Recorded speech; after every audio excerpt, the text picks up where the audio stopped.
Let's see this problem.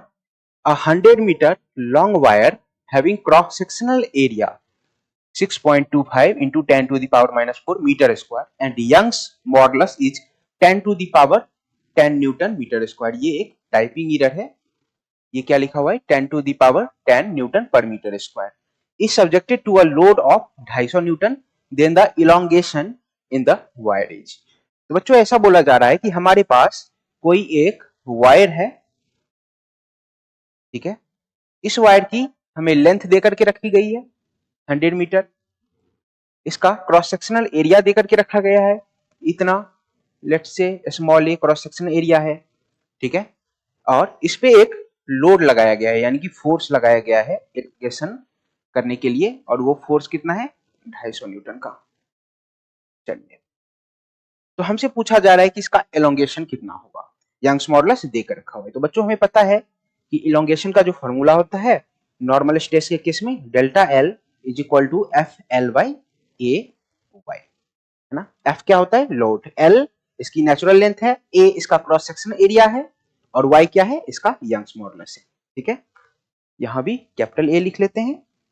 चलिए values रख लेते हैं, एफ की जगह आप क्या रखोगे 250, लेंथ की जगह रखोगे आप 100 metre, by cross sectional area आपको देकर के रखा है 6.25 into 10 to the power minus 4 into Young's modulus की वैल्यू 10 टू द पावर 10।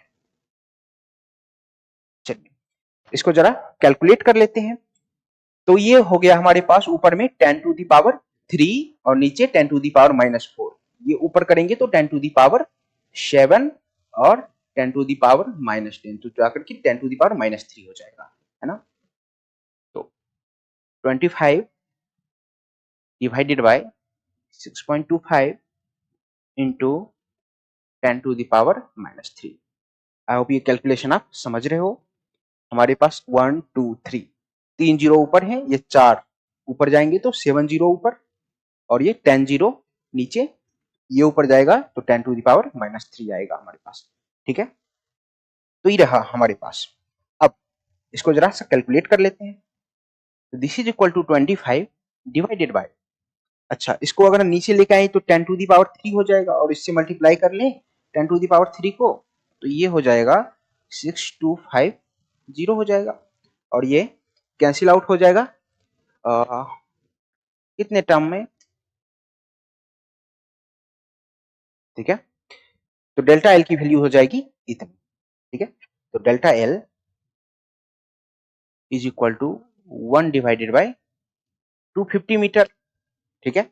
अच्छा इसको आप 10 टू द पावर माइनस के टर्म में इस तरीके से लिखना चाहें तो 1/25 जो हो जाएगा वो हो जाएगा 0.04 into 10 to the power minus 1, ठीक है।